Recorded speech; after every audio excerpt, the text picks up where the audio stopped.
I think the way we worship God, more than anything, more than being in a worship service where we lift our hands and go, oh God, I love you. The best way to worship God is with our lives. If we would just literally obey God's commands, this would be the highest form of worship that we could ever give Him. The ultimate sacrifice is to lay down your life and say, Lord, I am no longer living for me, my will, my agenda, my way. I want to begin to live for you. And as I lay down my life, I worship you with my life. Whatever you tell me to do, I will do. Whatever you tell me to say, I will say. Whoever you tell me to love, I will love. I think our real worship to God has to come from a place of brokenness. It has to come from a place of honesty where we say, Lord, I am nothing without you.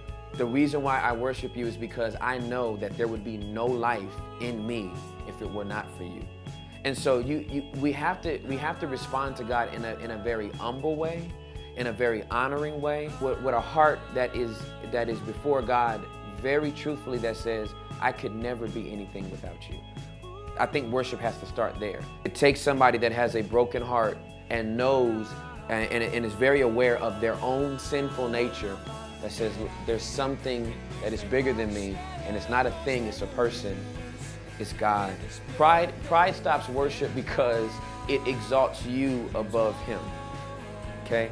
Pride, the reason why Satan got kicked out of heaven is because pride was found in his heart. He didn't even say he was going to be God. He said he was going to be like God.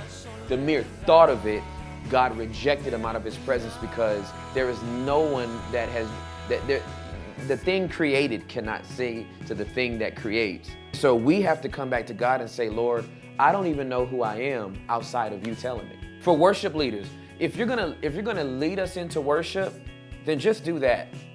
Like, come on everybody, clap your hands. Come on you guys, you need to jump up and down. No, why don't you worship God and tell us to follow your lead?